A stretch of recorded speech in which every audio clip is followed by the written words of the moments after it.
उनकी वीडियो देखिए, हथियार और 47 के साथ में फोटो दिया और कि बेगूसराय को दहलाने का नाकाम किया मुस्लिम समुदाय ने। अरे इस तरह का कोई बात नहीं है। आप मुस्लिम समुदाय को बदनाम कर रहे हैं, पूरे भारत के मुसलमानों को बदनाम नहीं, पूरे वर्ल्ड को मुसलमानों को बदनाम कर रहे हैं। आपसी सर झगड़ा था, आपसी झगड़ा में नेशनल लेवल के उसको समाचार न्यूज बना देना ये तो ठीक हमको नहीं लगा, इसीलिए हम पूरा वीडियो भी नहीं देखे उसका। हाँ, मतलब वीडियो देख के लग गया कि नेशनल मुद्दा बनाना चाह रहे हैं। नेशनल मुद्दा बना, जैसे देखिए जो भी एक छोटा सा मस्जिद है झोपड़ी का, उसको भी हटाना चाह रहे हैं, जो भी उनका मकसद हो। जिला प्रशासन पर भी पत्रकार उंगली उठाया है, बिहार सरकार पर भी उंगली उठाया है। अच्छा। क्योंकि ये 3 महीना से बोल रहा है कि यहाँ साजिश चल रही थी, इस तरह का कोई बात नहीं है। और पंकज भट्ट को मैं चैलेंज करता हूँ कि इस तरह की कोई बात है तो सामने करे, नहीं तो उस पर उचित कार्रवाई बिहार सरकार। हाँ, सबसे ज्यादा हमको ये बुरा लगा उसमें कोई वर्ड, तो वही जम्मू कश्मीर का और आतंकी आहट का वर्ड हमको बहुत गलत वही तो बोला होगा ना कि यहाँ पे खरीद बिक्री होती है हथियार की। नहीं सर, ये खरीद बिक्री नहीं होती है सर। हम लोग ने उनके सामने बात किया, कोई ऐसी माहौल वहाँ पर नहीं थी। वहाँ पर सिर्फ इमाम के लेके विवाद था और जमीन जो दान दिए हैं उनका कहना था कि यही इमाम रहेंगे और जो नमाजी आते हैं अगल बगल उनका कहना था दूसरा इमाम रहेगा, बस यही लड़ाई था। मैंने मोबाइल पर ही उनको बोला अब जाने का आपको जरूरी नहीं जाइए। बोले नहीं, एक बार जी हमको तो हम पढ़े लिखे में सर हमको मालूम नहीं है, हमको वो लोग बोलवाया जो भी बोलवाया, लेकिन हम हक बात बोलेंगे। हम मस्जिद के बारे में पहले बोल दिया था कि ये बोलना है क्या? हाँ, पहले वो कुर्सी पर बैठ करके ना हमको मोबाइल ले लिया, लेकर को वो घाट आया का ये सब। चलिए, बेगूसराय सूजपुरा का एक वीडियो हम देख रहे थे और वायरल हो रहा था। देखिए, एक आपसी लड़ाई, जहाँ तक हमें पता चला कि एक आपसी लड़ाई को किस तरह से एक पत्रकार किस तरह से उसको हवाबाजी कर देता है और कहा जाता है कि उस गाँव में आतंकी संगठन है और मस्जिद में हथियार की बात कहता है। देखिए, इतनी आपसी लड़ाई को इतना बढ़ावा दे दिया गया और ये चाचा जी उसमें बयान भी दे रहे थे, तो हमने सोचा कि चाचा जी से जानते हैं कि क्या पूरा मामला क्या था, आखिर की इतना विवाद हो गया। और चाचा कह रहे थे, पहले हमने बात किया तो ये कह रहे थे कि ये आपसी विवाद था, लेकिन पत्रकार ने हमसे ये सारा चीज़ बुलवाया था। पहले ये बताइए चाचा, नाम क्या हुआ आपका? मेरा नाम मोहम्मद इस्लाम। पूछ रहे हैं कि आप उसमें बयान दे रहे थे कि जो पत्रकार एक पूछ रहे थे कि मस्जिद में ये सारा चीज़ होता है, थोड़ा पूरा मामला बताइए हमको। मतलब होता मैं जो जुम्मा को दिन था, तारीख 18 था, जुम्मा को दिन था। जाकर मैंने 2 पक्ष में हम लोग में झमेला हुआ, आपसी विवाद हुआ। आपसी विवाद में हमको झमेला हुआ। इसमें हथियार का कोई झमेला नहीं था। कोई झमेला नहीं था हथियार का। हमारा आपसी अपना विवाद था। और वीडियो आप देखें, उस वीडियो में लिखा हुआ है कि बेगूसराय में आतंकी आहट। जी, आतंकी आहट, वो जो पत्रकार महोदय जो थे उनको हमने चिनते थे, पहचानते थे, उनको हमें फ़ोन किए आने के लिए। और शनिवार के दिन हमको बुला कर को, हम लोग प्रेशर में थे, हम बीमारी के हालात में हैं। वो कहे कि क्या हुआ आप हमको सब बताइए। हम बोले सर अपना विवाद था, हम लोग ग्रामीण आदमी जितने भी हैं समाज के आदमी बैठ कर को हमको फैसला होगा। एक चीज़ शुरू से बता दीजिए कि मस्जिद में नमाज पढ़ने को लेकर विवाद हुआ था ना आपसी में? नमाज पढ़ने के लिए विवाद हुआ था, इमाम के लेकर को। इमाम को लेकर विवाद? हाँ, इमाम के लेकर को, और कोई विवाद। आप ही बुलाए थे पत्रकार को? जी नहीं सर, हम लोग नहीं बुलाए थे। कैसे आया था वो? कौन भेजा नहीं भेजा हमको पता नहीं, हमको घर से बुला लिया। एक बात को 4 बार 5 बार हमको पढ़ाया। हम हाई प्रेशर का आदमी है, ये आपको बोलना पड़ेगा। जो हमको कहा हम अपना बोलना स्टार्ट कर दिए। कह रहा था कि मुसलमानों को भड़का रहा है हिंदुओं के खिलाफ। जी नहीं, वो सब जो मस्जिद में गलत तरीका से बयानबाजी किया जाता है। जी नहीं, वो बोल रहा था क्या जी, बोलना पर हथियार वाला, बारूद वाला, बम वाला बात है। वो जो बोल रहा था, हम बोलेंगे यहाँ पर ऐसा कोई बात नहीं, लेकिन वो भी नहीं बोला कि नहीं यहाँ पर हुआ है। लेकिन गुस्सा का हालात था और मेरा भाई लोग भी उस जगह पर थे। ऐसा कोई बात नहीं। पत्रकार एक बार के 10 बार पूछा, 10 बार रिपीट किया। गुस्सा के हालात में चोटिल थे, हम लोग बहुत मार खाए। उस हालात में जो कहा वो मैंने उस सुर में वो सब बोलता चला गया। अपना मन से कोई बात, हमको भाई हो चाहे हमें नहीं बोले, हमको तबीयत खराब था। हम भाईचारा मिलकर को हम रहने वाले आदमी हैं। सूरजपुरा की मिट्टी आज तक कभी कोई जाति पात नहीं हुआ। हम लोग एक मिट्टी से पैदा है, हम लोग को नमक का रिश्ता है। अब भाई जब तक बचेंगे। आप बयान दिए थे, वीडियो आप उसका देखे थे? जी, वीडियो हम कुछ नहीं देखे, हमको बोलवा लिया, मोटरसाइकिल पकड़ा चली गया। अच्छा, थोड़ा सा भी वीडियो देखे हुए तो उसमें लगा होगा कि आपने जो बयान दिया तो मरहूम के पेश किया गया? नहीं, हमें वीडियो देख लिए, हमरा देखल दिलो, हमें पढ़ल लिखल नहीं सर। जी नहीं। अच्छा, आप वीडियो देखे हैं? जी, हम तो देखे थे, थोड़ा वीडियो देखे थे। लेकिन जो मैटर था ना, वो मैटर दर्शाया नहीं गया था। क्योंकि यहाँ तो उसमें लिखा हुआ था डायरेक्ट जो आतंकी आहट है बेगूसराय में। तो लेकिन हमको तो ऐसा कोई बात नहीं था। कोई तो बोला होगा कि मस्जिद में हथियार लाया जाता है, पैसा। मस्जिद हम लोग का जो है ना सर, मस्जिद में इबादत किया जाता है, उसमें हथियार लेकर जाने का अलाउ नहीं है। हम लोग ये बात कहाँ से आया होगा कि मस्जिद में हथियार लाया जाता है, किसी को पैसा दिया जाता है, भड़काया जाता है, हिंदुओं के खिलाफ भड़काया जाता है? ये जो बात है ना सर, हथियार का तो बात ही नहीं है। अच्छा। हम लोग कभी किए ही नहीं है हथियार का बात, ठीक ना। हम लोग आपस में मिलजुल करके रहते हैं। हाँ, आपसी विवाद था, आपसी विवाद में विवाद आप लोग सलट लेते, लेकिन कोई तो बुलाया होगा उस पत्रकार को, कोई तो कहा होगा कि ये मस्जिद में हमको हथियार आता है। हम लोग नहीं बुलाए थे, हम लोग नहीं बुलाए थे, कोई बुलाया होगा तब ना आए वो। अच्छा, वीडियो देखे तो क्या लगा? वीडियो देख करके ऐसा हमको लगा जो ये बात सही नहीं है। क्या खराब लगा? जिस वक्त उसमें दिखा रहा था, जो उसमें जम्मू कश्मीर जैसा हालात उसमें बता रहा था, जम्मू कश्मीर जैसा हालात हो जाएगा। हाँ। लेकिन जम्मू कश्मीर का हालात यहाँ कुछ भी नहीं है। यहाँ तो मामला एकदम सिंपल है। अच्छा, एकदम सब चीज ठीक चल रहा था। कितना मिनट का वीडियो देखे आपको खराब लग गया? हमको तो 3-4 मिनट देखे, उसके बाद हम छोड़ दिए, बोले ये सब मामला गलत है, इसीलिए 25-26 मिनट का वीडियो था, इसीलिए हम देखे नहीं उतना। हमको 2-3 मिनट में पता चल गया जो ये वीडियो सही नहीं है, क्योंकि उसमें आतंकी की बात बोल रहा था, तो आतंकी का बात तो कुछ था ही नहीं उसमें। इमाम साहब भी तो ऐसा बात बोले नहीं थे। इमाम साहब कह रहे थे कि हमको हटाने के लिए वो अगला पक्ष कह रहे हैं कि आप नहीं रहिए। हथियार का बात तो उन्होंने कहा नहीं कहीं पे। हथियार का बात कोई नहीं करता है सर। तो फिर आया कहाँ से ये मस्जिद में कोई भी दुनिया का कोई भी मस्जिद हो, उसमें हथियार का बात नहीं होता। इस्लाम धर्म जो है वो हथियार का बात ही नहीं करता है, आपसी अमन, आपसी भाईचारा की बात करता है। हथियार का बात नहीं होता। अगर कोई फैला रहा है तो र्यूमर फैला रहा है। चाचा, आपके बात को तोड़ मरोड़ के पेश किया गया, पता है?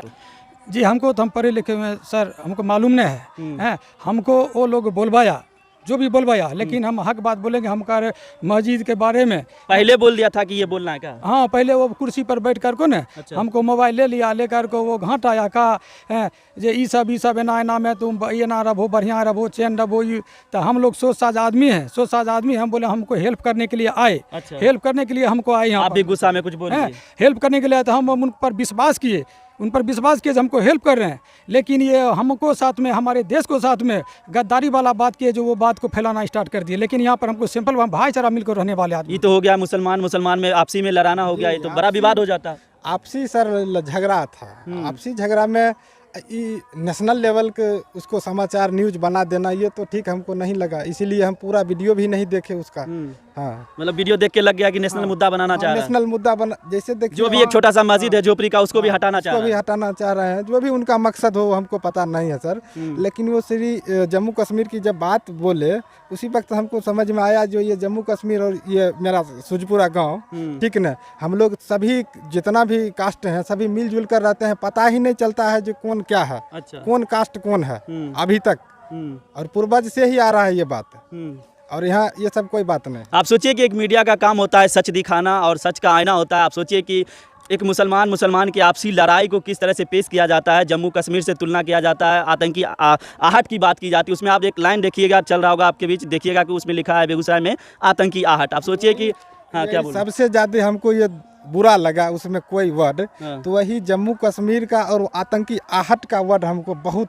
और एक छोटा मुद्दा को नेशनल मुद्दा बनाने के लिए क्या से क्या किया जाता है। चलिए, हम एक जो समाज के लोग हैं उनसे भी बात करेंगे। बाबू खान वहाँ पे गए थे, उनसे भी बात करेंगे। लेकिन हम ये कहेंगे कि आप देखिए कि मीडिया किस तरह से कैसा हो गया कि एक आपसी भाईचारे में कैसे लड़ाना चाह रहा, और आतंकी संगठन से जोड़ देना, मस्जिद में हथियार तक का बात कह देना कितना खतरनाक है, आप खुद अंदाज़ा लगाइए। चलिए, हम उनसे भी बात करेंगे और आपको सुनाएंगे कि क्या कुछ उनका कहना है और कैसे ये विवाद बढ़ गया, ये भी समझना बहुत जरूरी। चलिए, अभी हम मुजफ्फरा आ गए हैं बाबू खान जी के घर पे, और ये जानना चाहेंगे कि सुजपुरा में जो घटना हुआ, आप गए थे वहाँ पे, क्या कुछ हुआ था और क्या कुछ पता चला। जैसा कि वीडियो चल रहा है कि वहाँ पे मस्जिद को आपसी विवाद हुआ और एक पत्रकार वहाँ पे जाता है, और आप देखे होंगे वीडियो का टाइटल में भी लिखा है कि बेगूसराय में आतंकी आहट, कश्मीर से तुलना किया गया। वहाँ गए तो क्या कुछ लगा, बताइए थोड़ा। देखिए, फर्स्ट दिन जो है मेरा 27 अगस्त को प्रोग्राम था। अच्छा। उसके लेके मैं मलाडी में जय राम सहनी जिला अध्यक्ष के साथ में मीटिंग कर रहे थे। अच्छा। उसी समय मैंने पंकज भट्ट का बुलेट देखा जाते हुए। अच्छा। मेरी गाड़ी रास्ते पर लगी हुई थी, वो गाड़ी देख के रुक गया। पंकज भट्ट डायरेक्ट मेरे पास आते हैं और मुझे बोलते हैं, बाबू खान जी, पता चला आपको सुजपुरा में एक मुस्लिम आतंकवादी यार के बारे में मुस्लिम समुदाय ये बात डायरेक्ट बोला? हाँ, डायरेक्ट बोला। तो बोला, हमको कौन बोला आपको? ठीक है, हम बोले। तो फिर हम उनको बैठाए हैं। बैठाने के बाद उनसे हमारी बातचीत हुई। बातचीत होने के बाद वो एक आदमी को कॉल लगाए। ठीक है, मैंने बोला किनको कॉल लगाया? तो वहाँ का एक पूर्व में कोई प्रखंड अध्यक्ष था। अच्छा। जदयू का, उसका नाम लिया, मैं नाम याद नहीं है, मगर नाम लिया। मैं बोला थोड़ा हमसे भी बात करा दीजिए। उस समय हमारे जिला अध्यक्ष उनसे बात कर रहे थे। अच्छा। बाद में मैंने लास्ट में फिर बात भी किया है। और वो बोले कि मैं वहीं जा रहा हूँ, तो वो चले गए। ठीक है, तो फिर देखिए हम बोले कि रिक्वेस्ट किए कि देखिए कोई ऐसा माहौल नहीं होगा, मैं अभी फलां आदमी से बात करके बताता हूँ। वो तुरंत मैंने उनके सामने बात किया, कोई ऐसी माहौल वहाँ पर नहीं थी। वहाँ पर सिर्फ इमाम के लेके विवाद था, और जमीन जो दान दिए हैं उनका कहना था कि यही इमाम रहेंगे, और जो नमाजी आते हैं अगल बगल उनका कहना था दूसरा इमाम रहेंगे। बस यही लड़ाई था। मैंने मोबाइल पर ही उनको बोला अब जाने का आपको जरूरी नहीं जाइए। बोले नहीं, एक बार घूम लेते हैं, थोड़ा माहौल देख लेते हैं। तो उनको तो कोई कहा होगा कि वहाँ आतंकी संगठन का कोई तो मैं तो बता रहा हूँ कि वहाँ कोई प्रखंड अध्यक्ष थे जदयू का पूर्व में, उनके द्वारा उनको बुलाया गया था, जो वो बता रहे थे। ठीक है, उसके बाद वो वहाँ पहुँचने के बाद थोड़ी देर के बाद फिर एक कॉल मुझे आता है और बोलता है बाबू खान जी थोड़ा आप चले जाइए। तो मेरा काम मीटिंग चल रहा था, मैं नहीं गया, मगर फिर मैंने सोचा, मन नहीं किया, पंकज भट्ट को फ़ोन लगाया। पंकज भट्ट जी क्या हुआ? तो हाँ, हम उससे मिल लिए हैं इस्लाम जी से, और मैं यहाँ पर हूँ। तो उसी मोबाइल पर उसी समय हमको सुनाई दे रहा है, कुछ लोग उनके अगल बगल बैठे हुए थे, वो बोल रहे थे इस बात को रोकिए नहीं, इस बात को बढ़ाते रहिए, इसको आप बहुत दूर तक ले जाइए। उधर से कोई बोल रहा था। और उस समय पंकज भट्ट से हमारी बात हो रही थी। ठीक है, आप वीडियो का टाइमिंग, मेरा मोबाइल का टाइमिंग आप मिला सकते हैं। मैंने फिर रिक्वेस्ट किया, पंकज जी भी आप जहां बैठे हुए वहीं बैठे रहिए। फिर वो जो है हम बार-बार रिक्वेस्ट कर रहे थे कि वीडियो मत चलाइए, नहीं चलाइए, ऐसा कुछ बात नहीं है। फिर मैं वहां गया और उस स्थल पर गए और इस्लाम जी के परिवार लोग से मिले, वहीं पर बैठ गए। फिर पंकज भट्ट जी को लगाते हैं तो बोले कि हम भगवानपुर होके निकल गए, मगर वो भगवानपुर होके नहीं, मेरे सामने से क्रॉस कर रहे थे। जब मेरी नज़र पड़ी तो वो रुक गए। और मैंने रिक्वेस्ट किया पंकज जी आइए, वो नहीं आए हमारे पास, और मैं विनती किया पंकज जी आप वीडियो नहीं चलाइएगा। अच्छा, एक बात बताइए, इतना सारा जानने के बाद इस तरह का टाइटल लिखना, इस तरह से बोलना फिर कैसे संभव है? देखिए, साजिश के तहत अच्छा, ये दोनों सामुदायिक लड़े हैं, एक सामुदायिक मुस्लिम समुदाय के ही लोग लड़े हैं, ये सत्य बात है। आपस में इमाम लेके सत्य लड़ाई हुई है, ये सत्य बात है। मारपीट हुई है, ये सत्य है। ठीक है, मगर ये आतंकवादी, बहारी, ये मुजाहिद, कश्मीर, ये सब शब्द गलत है। ये पत्रकार के द्वारा आरोप लगाया गया और उनका एक साजिश के तहत हमारे बिहार को जलाने का प्रयास किया गया था। जो हमारे डीएसपी साहब, एसपी साहब, जो भी हमारे जिला के प्रधान कैप्टन है, उनके द्वारा ये बचा लिया गया, और डीएसपी साहब का मुझ पर भरोसा हुआ, मुझे ये काम सौंपे, और मैं कल इसको समाप्त 2 बजे तक कर दिए। नहीं, हम उनसे बात किए तो उन्होंने कहा कि हमको पहले बैठाए, बात हुआ, उसके बाद हम इस तरह का बात। ये जानकारी मुझे वहाँ गांव के अन्य लोगों से मैंने बात किया। इस्लाम जी डरे हुए थे, सिकमे हुए थे, उनको मार लगी थी, और पत्रकार के द्वारा उनको प्रेशर बनाकर इस तरह का बयान मुंह से उगलवा लिए। ये बात आपको कौन बोला? भैया मैं वहाँ के समाज के लोग बोल रहे हैं, हिंदू मुस्लिम सब बोल रहे हैं। वहाँ के हिंदू मुस्लिम तो इतने अच्छे हैं कि आज तक कभी विवाद ही नहीं हुआ हिंदू मुस्लिम। वहाँ बहुत कोऑपरेट किए हैं, कहीं नहीं ऐसा हमारे मस्जिद में कभी हुआ ही नहीं है। वहाँ पे गए तो वहाँ पता चला था मस्जिद हटाने की भी बात हो रही थी। भैया साजिश रच रही थी। इन लोग का एफआईआर हो जाता तो उसमें कहानी लिखा गया था, जो बटोरा गया था, तो एक आरोप लगाकर मस्जिद को बंद करवाने का प्रयास में थे। आपसी लड़ाई हुआ दोनों भाई में, और एक अलग लोग इसमें एंट्री करता है, पत्रकार आते हैं और इस तरह का बात होता है, विवाद होता है, नेशनल मुद्दा बन जाए। ऐसे में तो नेशनल मुद्दा बन जाएगा। नेशनल नहीं, ये इंटरनेशनल मुद्दा बनाने की मस्जिद में बाहरी लोग आता है, सामान का सप्लायर होता है, पैसा देता है, हिंदुओं के खिलाफ भड़काता है। जी जी जी जी जी, ये सत्य बात है, ये सत्य बात है। ये पत्रकार के द्वारा इस तरह का दुष्ट प्रचार करने के लिए वो खास करके आए थे। और आप कह रहे हैं कि हमने रोका भी उनको? मैंने रोका है। आप मेरा कॉल देखिए, उनके मोबाइल पर 3 बार 4 बार कॉल होगा, देख लीजिए आप। तो फिर भी ऐसा कैसे कर सकते हैं जब उनको पता था कि इस तरह का नहीं है? उन्हें तो ये साजिश रचना था, वो रच के चले गए, हमारी बात क्यों सुनेंगे? अच्छा, इसलिए नहीं सुने, वो चला दिए वीडियो। कहीं न कहीं उनको गुमराह करके, हमारे समाज को गुमराह करके इस तरह का काम किया। देखिए, ये जिला प्रशासन पर भी पत्रकार उंगली उठाया है, बिहार सरकार पर भी उंगली उठाया है। अच्छा, क्योंकि ये 3 महीना से बोल रहा है कि यहाँ साजिश चल रही थी, इस तरह का कोई बात नहीं है। और पंकज भट्ट को मैं चैलेंज करता हूँ कि इस तरह की कोई बात है तो सामने करे, नहीं तो उस पर उचित कार्रवाई बिहार सरकार और जिला प्रशासन को करना चाहिए। और उनकी वीडियो देखिए, हथियार और 47 के साथ में फोटो दिया, और कि बेगूसराय को दहलाने का नाकाम किया मुस्लिम समुदाय ने। अरे इस तरह का कोई बात नहीं है। आप मुस्लिम समुदाय को बदनाम कर रहे हैं, पूरे भारत के मुसलमानों को बदनाम नहीं, पूरे वर्ल्ड को मुसलमानों को बदनाम कर रहे हैं। मस्जिद में मतलब इमाम है तो वो आतंकवादी हो गया, यही कहना हुआ? ये तो सत्य, देख लीजिए वीडियो उनकी उठा के देख लीजिए। अरे पंकज भट्ट का मैं 2 साल से फॉलोवर बंद कर दिया, मैं देखना वीडियो बंद कर दिया मेरे मोबाइल पर। क्योंकि उनकी मानसिकता खराब हो चुकी थी। अच्छा। और उनको बढ़ाने चढ़ाने में मेरा योगदान रहा। मैंने सोचा था एक पंकज जी है, आप उसको उनको सपोर्ट किए थे, आप बढ़ाए बहुत ज्यादा। ये 10 वर्ष में जब से वो सोशल मीडिया के आए हैं, पत्रकार बने हैं, तब से हम लोग ने उनको सहयोग किया। भैया बहुत कुछ हम लोग मदद किए हैं, मगर मैं ऐसे मानसिकता के पत्रकार को खंडित करते